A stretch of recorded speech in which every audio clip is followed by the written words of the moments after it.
ఈ దేశంలో leader of అపోజిషన్గా ఉన్నటువంటి వ్యక్తి, లీడర్ ఆఫ్ అపోజిషన్గా ఉండి నడిపిస్తున్నటువంటి కాంగ్రెస్ పార్టీకి ఈ దేశంలో ఏ వ్యవస్థల మీద కూడా నమ్మిక లేకపోవడం అనేది బాధాకరం, దురదృష్టకరం. ఎందుకంటే వాళ్ళ నాన్న చెప్పిండు 1989 ఓటమి తర్వాత ఏమని, బ్యాలెట్ పేపర్లు మంచివి కావు, బ్యాలెట్ పేపర్లు ఉంటే రిగ్గింగ్ చేస్తుర్రు, బ్యాలెట్ పేపర్ల వల్లనే కాంగ్రెస్ పార్టీ ఈ దేశంలో ఓడిపోయింది, అందుకని బ్యాలెట్ పేపర్లను తీసేసి ఈవీఎంలు పెట్టమని చెప్పి మొట్టమొదటిసారిగా అప్పటి ఉమ్మడి ఆంధ్రప్రదేశ్లో షాద్నగర్ అనే నియోజకవర్గంలో పైలట్ ప్రాజెక్టు కింద ఎంపిక చేసి బ్యాలెట్ పేపర్లను రద్దు చేసి ఈవీఎంల ద్వారా ఎన్నికలు నిర్వహించింది అప్పటి కాంగ్రెస్ ప్రభుత్వం, ప్రధానమంత్రిగా ఉన్నటువంటి రాజీవ్ గాంధీ గారు. बाप एक बोलता, बाप क्या बोलता, बैलेट पेपर खराब है, बैलेट पेपर सही नहीं है, बैलेट पेपर में वोट चोरी हो रहा, उसीलिए हम लोग ईवीएम लाया बोल के बाप बोलता. बाप बोलने का बात को बेटा भी मना कर रहा, नहीं नहीं ईवीएम सच्चा नहीं है, बैलेट पे फिर चुनाव लड़ेंगे बोल के बेटा बोल रहा. बाप ईवीएम खराब बोलता, बाप बैलेट पेपर खराब बोलता, बेटा ईवीएम खराब बोलता, लोग बोलता कांग्रेस खराब बोलता. ये समझने के लिए पप्पू नहीं राहुल को और बहुत टाइम लगता. 2001 से लेकर उन्होंने पॉलिटिक्स में आए से जब से लेकर आज तक उसको क्या समझने में आ रहा, लोग क्या लिख के दे रहा समझने में नहीं आता. Last 3 days back I have seen a press conference of leader of opposition Mr. Rahul Gandhi. On either side the senior leaders of the Congress were sitting. One is Jairam Ramesh, the other one is Digvijay Singh. Unfortunately, I became an MP in this country. And దురదృష్టం కొద్దీ నేను ఈ దేశంలో MP అయినా అంటాడు రాహుల్ గాంధీ. పక్కనున్న జయరమేష్ గారు పిలిచి దురదృష్టం కొద్దీ ఎంపీ అయినా అని చెప్పకు అని చెప్పి ఆయన చెప్తున్నాడు. మైక్లో లీనొస్తుంది పాపం. ఆయన ఎంపీ ఎందుకు గెలిచిండో ఆయనకు తెలియదు, ఎవరికి సేవ చేయాలనుకుంటుండో తెలియదు, లీడర్ ఆఫ్ అపోజిషన్గా ఆయన ఏం పాత్ర పోషించాలో ఆయనకు తెలియదు. ఇది నేను చెప్తుంది కదన్న, యూట్యూబ్లో అన్ని యూట్యూబ్లలో కనబడతా ఉంది. Unfortunately I became N MP. మరి ఎందుకు రిజైన్ చేసిపో? ఇప్పుడు నీకు ఈవీఎంలు నచ్చుతలేవు కదా రాహుల్ గాంధీ గారు, మీరు పోటీ చేసి గెలిచినటువంటి రాయబరేలీలో ఇప్పుడు మీరు రాజీనామా చేసి బ్యాలెట్ పేపర్లతోటి ఎన్నికలకు పోదాం. నిర్వహించేందుకు మాకు అభ్యంతరం లేదు, పోటీ చేసేందుకు రాజీనామా చేసేందుకు మీకు దమ్ముందా? బ్యాలెట్లకి ఈవీఎంలకి మధ్యలో తేడా ఏందేమని ఎప్పుడైనా మీరు శాస్త్రీయంగా ఒక్క స్టడీ అయినా చేసిండ్రా? Yes, Bharatiya Janata Party also opposed EVMs in their initial days. కానీ మేము ఒక శాస్త్రీయ అధ్యయనం చేసిన తర్వాత కాంగ్రెస్ పార్టీ ఈవీఎంలను తెస్తే భారతీయ జనతా పార్టీ ప్రతిపక్షంగా ఈవీఎంలను వద్దన్నటువంటి పార్టీ కూడా వాటి మీద ఒక శాస్త్రీయ అధ్యయనం పార్టీ ద్వారా చేసిన తర్వాత ఎస్ ఈవీఎం సార్ గుడ్ అని చెప్పినాం. అప్పుడున్నటువంటి కాంగ్రెస్ పార్టీకి సపోర్ట్ చేసినాం. 1989 నుంచి ఇలాంటి 2025 దాకా ఈవీఎంల మీదనే ఎన్నికలు జరుగుతూ ఉన్నాయి. సోనియా గాంధీ గెలుస్తుంది, ఈవీఎంలు రైట్. రాహుల్ గాంధీ గెలుస్తుంది, ఈవీఎంలు రైట్. మొన్న కేరళలో వయనాడులో గౌరవనీయులు ప్రియాంక గాంధీ గారు గెలుస్తారు, ఈవీఎంలు రైట్. తెలంగాణలో కాంగ్రెస్ గెలుస్తుంది, ఈవీఎంలు కరెక్ట్. కర్ణాటకలో కాంగ్రెస్ గెలుస్తుంది, ఈవీఎంలు కరెక్ట్. రేపు బీహార్లో కాంగ్రెస్ ఓడిపోతుంది కాబట్టి ఈవీఎంలు రాంగ్. తమిళనాడులో స్టాలిన్ గెలుస్తాడు, ఈవీఎంలు రైట్. పశ్చిమ బెంగాల్లో దీది 3 సార్లు గెలుస్తుంది, ఈవీఎంలు రైట్. వాళ్ళు ఓడిపోతే ఈవీఎంలు తప్పు, వాళ్ళు గెలిస్తే రైటు. కాంగ్రెస్ పార్టీ యూపీఏ 3వసారి రాహుల్ గాంధీ నాయకత్వంలో 2024లో దేశవ్యాప్తంగా జరిగిన ఎన్నికలలో 99 సీట్లు గెలిస్తే ఆ రోజు ఈవీఎంల మీద వాళ్ళకి అనుమానం రాలేదు. ఆ రోజు ఈవీఎంలు కరెక్ట్. 3 ఏళ్ల తర్వాత మహారాష్ట్ర పోతే, హర్యానా పోతే వాళ్ళకి ఇలా కడుపుని వచ్చి ఇదంతా నో తూచాట అంటాడు. తండ్రి బ్యాలెట్లను వద్దని ఈవీఎంలను తెస్తాడు. మీరే చెప్తారు ఈ దేశానికి కంప్యూటర్ను పరిచయం చేసిండు మా నాయన, 20వ శతాబ్దంలోకి దేశాన్ని తీసుకుపోయేందుకు ఆలోచించాడు మా నాయన అని. నాన్న ఆలోచన ఏమో ప్రోగ్రెసివ్ ఉంటుంది, కొడుకు ఆలోచన ఏమో డిస్ట్రక్టివ్ ఉంటుంది. మీ కుటుంబం ఇంట్రడ్యూస్ చేసింది, గౌరవనీయులు స్వర్గీయ రాజీవ్ గాంధీ గారు మీ నాన్నగారు ఇంట్రడ్యూస్ చేసిండ్రు ఈవీఎంలని. ఇది బీజేపీ సొంతం తీసుకొచ్చింది కాదు. మీకు ఇలా డౌట్, మాకు కూడా డౌట్లు వస్తున్నాయి. దేశ ప్రజలందరూ కూడా మేము సవినయంగా ఒక భారతీయ జనతా పార్టీ పార్లమెంట్ సభ్యుడిగా పార్లమెంట్లో గత వారం రోజుల నుంచి జరుగుతున్న గందరగోళం చూసిన తర్వాత నాకు కూడా మాట్లాడాలనిపిస్తారు. వాళ్ళు స్టాప్ సర్ అని ఒకటి పట్టుకొని వస్తున్నారు, ఎస్ఐఆర్ సర్ వద్దంటున్నారు. ఏంది ఇంతకు సరైంది? Special intensive revision. దేని మీద స్పెషల్ ఇంటెన్సివ్ రివిజన్? ఓట్ల మీద స్పెషల్ ఇంటెన్సివ్ రివిజన్ పెట్టిండ్రు. స్పెషల్ ఇంటెన్సివ్ రివిజన్ వద్దు అంటున్నారు. ఇంతకుముందు మీరు మీ నాన్న ఎడగొట్టిరు, నువ్వు ఎడగొట్టినావు, ఇవి అడుగుతున్నారు, డేట్ ఆఫ్ బర్త్లు మాకు కష్టమవుతుంది అన్నారు. సుప్రీంకోర్టుకు వచ్చి అప్పుడే పెట్టిస్తే ఇబ్బంది పడితే సుప్రీంకోర్టు చెప్పింది వాడు ఏ ఆధారం చూపించినా, ఒక 11 ఆప్షన్స్ ఇచ్చింది సుప్రీంకోర్టు, 11 ఏది చూపించినా ఆయన ఓటును కొనసాగించమని అడుగుతున్నారు. The basic issue of the Congress is రేపు పశ్చిమ బెంగాల్లో, బీహార్లో ఎన్నికలు జరిగే సందర్భం లోపల స్పెషల్ ఇంటెన్సివ్ రివిజన్ పేరిట ఎస్ఐఆర్ చేసి బంగ్లాదేశ్కి వెళ్ళి అక్రమంగా చొరబడి అక్కడ మమతా బెనర్జీ కానీ ఇక్కడ ఇంకొకరు కానీ అడ్డగోలుగా పొందినటువంటి ఆధార్ కార్డులను, ఎలక్షన్ కార్డులని, రోహింగ్యాలని గుర్తించి వాళ్ళ ఓటు హక్కు రద్దు చేస్తారనేటువంటి భయంతో ఓటమిని ముందే పసిగట్టి కాంగ్రెస్ ఆడలేక మధ్యలో ఓడినట్టు ఇప్పటి నుంచే ఏడుపు స్టార్ట్ చేసింది. This is very unfortunate. ప్రజాస్వామ్యం మీద విలువ లేదు, రాజ్యాంగం మీద విలువ లేదు, వాళ్ళు గెలిచినటువంటి ఈవీఎంల మీద వాళ్ళకి విలువ లేదు, ఆఖరికి వారి తండ్రి గారి మీద, ఎవరికి జన్మనిచ్చిన తండ్రి మాట మీద కూడా రాహుల్ గాంధీ గారికి నమ్మకం లేదు. మీ నాన్ననే కదా 1989లో ఈవీఎంలను తెచ్చింది, మీ నాన్ననే కదా ఈ దేశంలోకి కంప్యూటర్ విప్లవం తెచ్చింది అని చెప్తాం, టెక్నాలజీని వాడండి అని చెప్తారు. ఇలా మేము టెక్నాలజీని వాడితే మీరు ఎందుకు బాధపడుతారో నాకు అర్థం కావట్లేదు. ఐ హ్యావ్ సర్టెన్ డౌట్స్, నాకు కూడా డౌట్లు ఉన్నాయి కొన్ని పార్లమెంట్ కాన్స్టిట్యున్సీల మీద. రాహుల్ గాంధీ ప్రాతినిధ్యం వహిస్తున్న రాయబరేలీనే చూసుకుంటే అందులో 2000 డౌట్లు, 2 లక్షల ఓట్లు డౌట్ఫుల్ ఓట్లు నేను మాకు అనిపిస్తుంది. 2 లక్షల ఓట్లు రాహుల్ గాంధీ గెలిచినటువంటి రాయబరేలీలో 71,977 ఫేక్ అడ్రస్లు ఉన్నాయి దాంట్లో. ఈ పంచాయతీ మొదలైన తర్వాత మా కార్యకర్తలను పంపి డోర్ టు డోర్ మేము అడ్రస్లను ఎంక్వైరీ చేయడం స్టార్ట్ చేసినాం. 71,977 అడ్రస్లు, అసలు ఆ అడ్రస్లో ఆ ఓటర్లు లేనటువంటివి మేము ఐడెంటిఫై చేసినాం. ఇవాళ మేము కూడా ఎన్నికల కమిషన్కి రాహుల్ గాంధీ ఎన్నికను క్యాన్సిల్ చేయమని రిప్రజెంటేషన్ ఇవ్వబోతా ఉన్నాం. ఎందుకంటే అక్కడ 2 లక్షల ఓట్లు డౌట్ఫుల్ ఓట్లు కనబడ్డాయి మాకు ఓటర్ లిస్ట్ని వెరిఫై చేస్తే. 71,977 ఫేక్ అడ్రస్లు కనబడ్డాయి అక్కడ. కొత్తగా ఓటర్లను ఎలక్షన్స్ కంటే ముందు జాయిన్ చేసిన ఓటర్ల సంఖ్య 92,747 మాస్గా అక్కడ ఓటర్లని యాడ్ చేసిర్రు. రాయబరేలీ కాన్స్టిట్యున్సీలో 52,000 ఫేక్ బర్త్ సర్టిఫికెట్లను తీసుకొచ్చి ఓటు ఎన్రోల్మెంట్ జరిగింది రాయబరేలీలో. ఆన్ రికార్డుగా ఒక భారతీయ జనతా పార్టీ ఎంపీగా, మీ నాయనమ్మ ప్రాతినిధ్యం వహించిన మెదక్ పార్లమెంట్ సభ్యుడిగా, మీ నాయన మీద విశ్వాసం లేదు, ఆఖరికి మరి మీ నాయనమ్మ మీద ఉన్నదో లేదో నాకు తెలియదు, కానీ మీ నాయనమ్మ ప్రాతినిధ్యం వహించిన మెదక్ ఎంపీగా అయ్యా రాహుల్ గాంధీ గారు, మీ రాయబరేలీలో మీరు చేర్పించినటువంటి దొంగ ఓట్ల సంఖ్యని మేము కూడా ఐడెంటిఫై చేసినాం. అందుకని మీకు ఈవీఎంల మీద విశ్వాసం లేకపోతే దయచేసి వెంటనే రాజీనామా చేయండి. We'll go for a by election in Rae Bareli with ballot papers. అప్పుడు చూద్దాం ఏది పాలు ఏది నీళ్ళు అనేది చూద్దాం. మాకు వయనాడులో కూడా ఒక డౌట్ ఉంది మొన్నటి ఎలక్షన్ మీద. 93,499 మంది ఒకటే కమ్యూనిటీకి రాసిరు మీరు అక్కడ.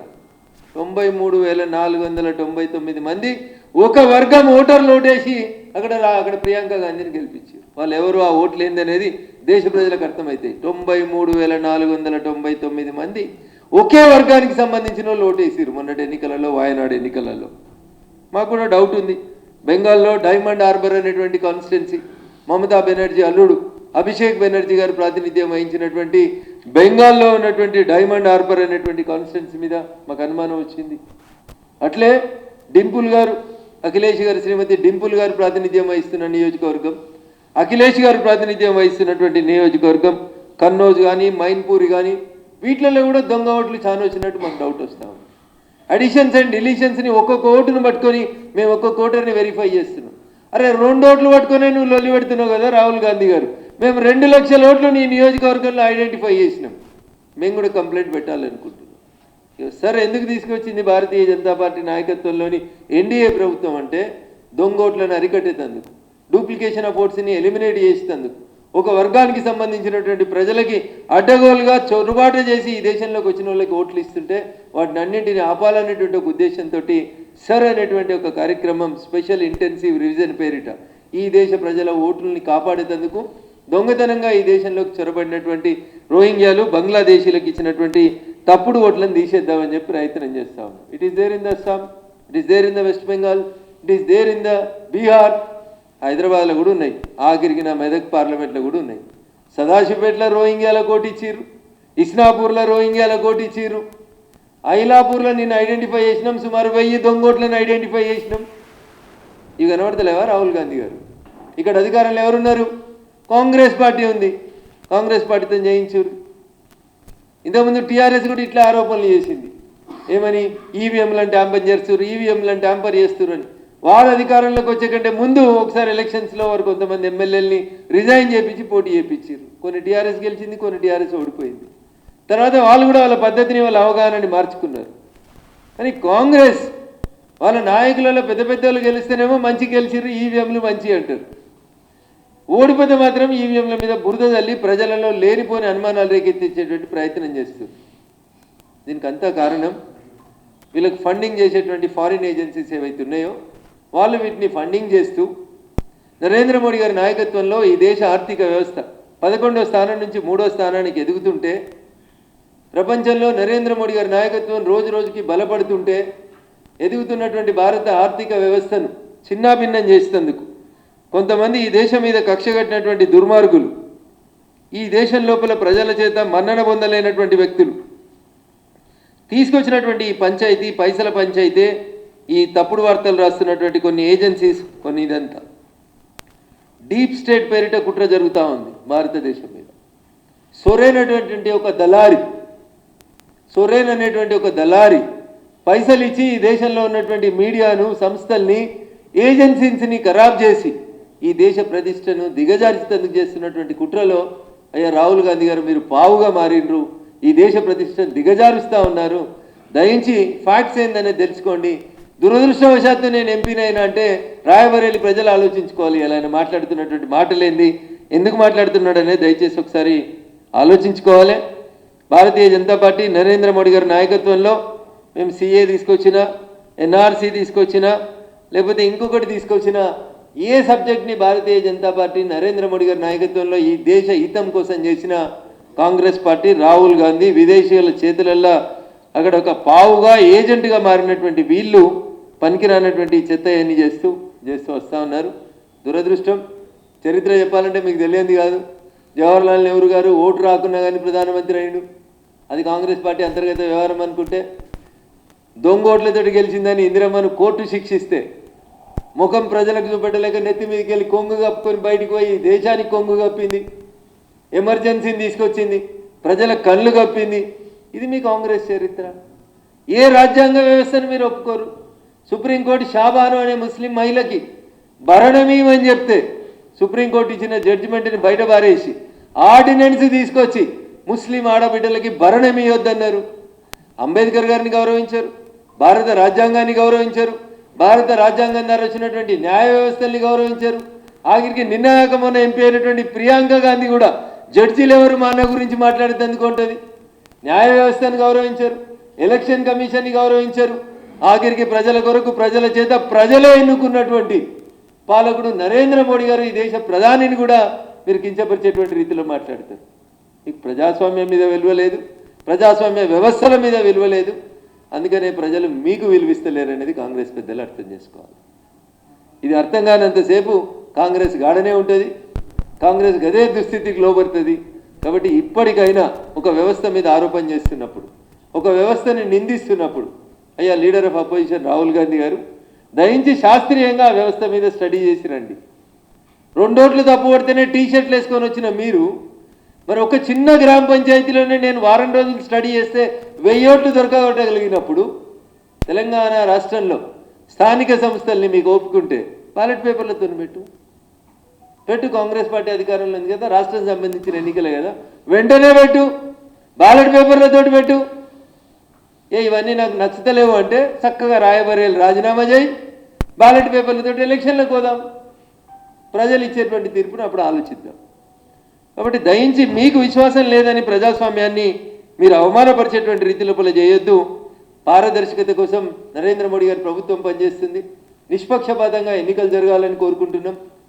మరి ఈవీఎంలను ట్యాంపర్ చేసేది ఉంటే కర్ణాటకలో కాంగ్రెస్ని ఎట్లా గెలవనిస్తుంది బీజేపీ? ఎన్నికలు జరిగినప్పుడు ఆ రాష్ట్రంలో బీజేపీ అధికారంలో ఉంది కదా. ఒకవేళ ఈవీఎంలను ట్యాంపర్ చేసే శక్తి ఉంటే కేసీఆర్ కొన్ని సీట్లు ఎందుకు ఓడిపోతాడు? బై ఎలక్షన్స్ లోపల మొన్న అధికారాన్ని ఎట్లా కోల్పోతాడు? కాబట్టి మనం గెలిస్తే ఈవీఎంలు మంచి, మా పార్టీ ఓడిపోతే ఈవీఎంలు చెడ్డయి. ఇంకా దారుణమన్నా మీకు గుర్తుండాలి, ఇందిరాగాంధీ ఓడిపోయినప్పుడు చెప్తుంది, ప్రజల్ని ఫూల్స్ అంటది ఆమె. నాకు ఓటేయక కాంగ్రెస్ పార్టీని ఓడగొట్టిర్రు ఈ దేశ ప్రజలు ఫూల్స్ అని మాట్లాడింది ఇందిరాగాంధీ.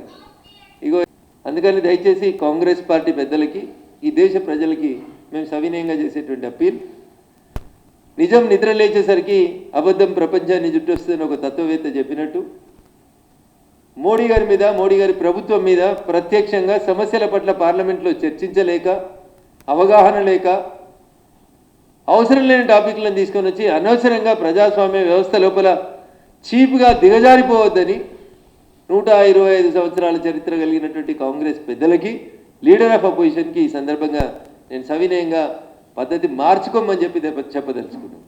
థ్యాంక్ యూ అనండి. బంగ్లాదేశీయులు రోహింగ్యాలు చొరబడుతున్నారని చెప్తారు. ఈ చొరబడ్డారును అడ్డుకోవడంలో కేంద్ర ప్రభుత్వం అన్న సీనన్న మంచి ప్రశ్న అడిగిండు. బంగ్లాదేశ్కి వెస్ట్ బెంగాల్కి మధ్యన 452 కిలోమీటర్ల బార్డర్ని భారతదేశం బంగ్లాదేశ్తో షేర్ చేసుకుంటుందన్న.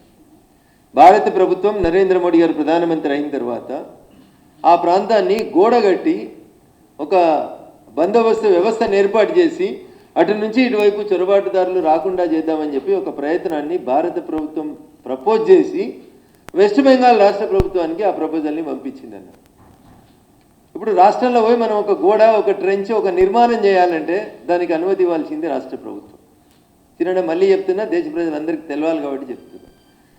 మమతా బెనర్జీ ముఖ్యమంత్రి అయినప్పటి నుంచి నరేంద్ర మోడీ గారు కేంద్ర ప్రభుత్వం సైన్యం పంపించినటువంటి బంగ్లాదేశ్ భారతదేశం మధ్యలో గోడగట్టాలన్నటువంటి వాదనని, ప్రపోజల్స్ని నిర్ద్వందంగా తిరస్కరిస్తూ ప్రతిరోజు కొన్ని వేల మంది అక్కడి నుంచి ముస్లిమ్స్ని, రోహింగ్యాలని వెస్ట్ బెంగాల్కి దేనిచ్చి అక్కడ హిందువుల మీద దౌర్జన్యం జరుగుతుంటే దానికి సహేతుకమైనటువంటి కారణాలు చూపెట్టకుండా పోలీసు వాళ్ళు ప్రేక్షక పాత్ర వహించడానికి కారణం జరుగుతుందే ఈ గోడ కట్టకపోవడం వల్ల. ఇది రఘునందన్ రావు సొంత కవిత్వం కాదు. భారతదేశ హోంమంత్రి గౌరవనీయులు అమిత్ షా గారు ఇట్లే లోక్సభలో ఒక ప్రశ్న వచ్చినప్పుడు ఆన్ రికార్డులో అమిత్ షా గారు చెప్పినటువంటి సమాధానాన్ని నేను మీ ముందు ఉంచుతున్నాను.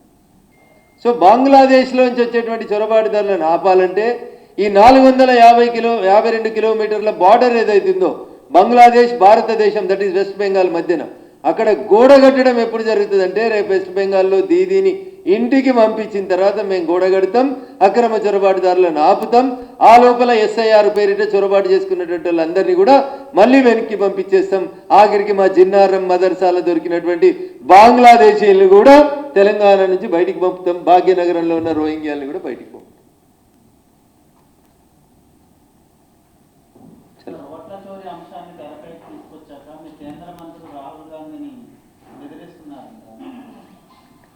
సో భారత ప్రజాస్వామ్యం రఘునందన్ రావు రిపోర్టర్లు రఘునందన్ రావును బెదిరించిన వాళ్ళు ఉండే ఏరియాలో ఒక పోలీస్ స్టేషన్ ఉంటుంది, అక్కడ పోయి కంప్లైంట్ చేయడానికి వెసులుబాటు కల్పిస్తుంది.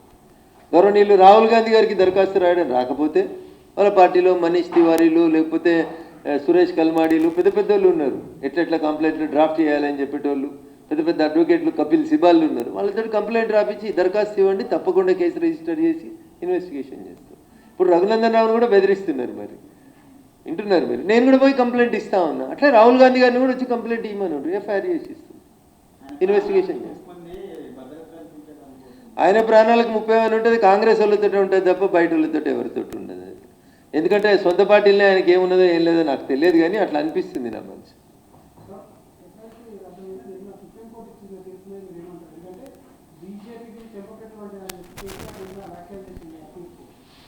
బహుశా కేటీఆర్ గారికి ఎండనో వాననో ఎక్కువ కొట్టి ఆ బుర్ర ఏమైనా ఖరాబ్ అయిందేమో అని అనుకుంటున్నాను. అది బీజేపీకి ఎందుకు చెప్పబెట్టు? బీజేపీకి ఆ ఎన్నికకి ఏం సంబంధం? ఆ ఎన్నికకు సంబంధించినటువంటి నేమ్స్ని రికమెండ్ చేసింది ఎప్పుడు?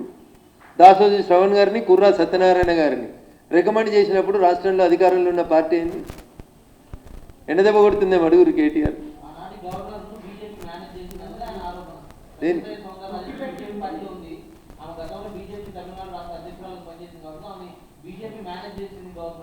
ఈ దేశంలో గవర్నర్లుగా ఉన్న వ్యక్తులు, రాష్ట్రపతులుగా ఉన్న వ్యక్తులు, ఉపరాష్ట్రపతులుగా ఉన్న వ్యక్తులు వాళ్ళ జీవితం ప్రారంభించినప్పుడు ఏదో ఒక రాజకీయ పార్టీలో పనిచేస్తూ వచ్చిన వాళ్ళే.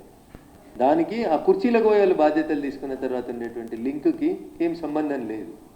మరి అట్లంటే హైకోర్టు కొట్టేసింది. ఇప్పుడు హైకోర్టు తీర్పుకు వ్యతిరేకంగానే కదా సుప్రీంకోర్టుకు పోయింది. ఒక్కొక్క జడ్జి ఒక రకమైనటువంటి అభిప్రాయాన్ని వ్యక్తం చేస్తారు. దానికి మేము మేనేజ్ చేసినాం, మీరు మేనేజ్ చేసారు, తమిళసై గారు ఇట్లా చేసినారు, ఇన్ని తలతిక్క మాటలు మాట్లాడుతారంటే బహుశా ఎండనన్నా ఎక్కువ కొట్టి ఉంటుంది, లేదా వారాలు తడిచైనా జ్వరం వచ్చి ఉంటుంది అన్నకి. ఇవేం మాటలు? కోర్టుల జడ్జిమెంట్లకి మాకు చెంపపెట్టలు ఎట్లయితాయి? పోనీ ఒప్పుకుంటారా మీరు అట్లా భారతీయ జనతా పార్టీ గవర్నర్లు అని చెప్పి మీరు అట్లా ముద్రేయదలుచుకున్నారా? ఇవన్నీ ఆడలేక మధ్యలో ఓడినట్టు, మీకు చేయడం రాక ఎదురు మున్నోళ్ళు చేస్తుంటే మీరు బాధపడుతున్నటువంటి విషయాలు. కోర్టు తీర్పు మాకెట్లా చెంపపెట్టు అవుతుంది? అయినా ఇంకా I think it is not the final judgement. 17th రోజు ఏదో మళ్ళీ ఫైనల్ జడ్జిమెంట్ కోసం ఉన్నట్టున్నది అది. దీని గురించి ఇప్పుడే మనం తొందరపడేది కానీ ఇంకో 2 రోజులు ఆగురు. కోర్టులు ఈ మధ్యలో చెప్తున్నాయి, కోర్టులు ఉన్న విషయాలలో మాట్లాడొద్దు, సబ్జుడీస్ అవుతారు అంటున్నారు. 2 రోజులు అవి ఫుల్ జడ్జిమెంట్ వచ్చినాక అది కేటీఆర్కి చెంపదెబ్బ తాకుతుందా, లేకపోతే కోదండరామ్ గారికి తాకుతుందా, లేకపోతే రేవంత్ రెడ్డి గారికి తాకుతుందా, గవర్నర్ గారికి తాకుతుందా, మీడియాకి తాకుతుందా, పార్టీకి తాకుతుందా, అప్పుడు లెక్కలు వేసుకున్నాం. ఎందుకన్నా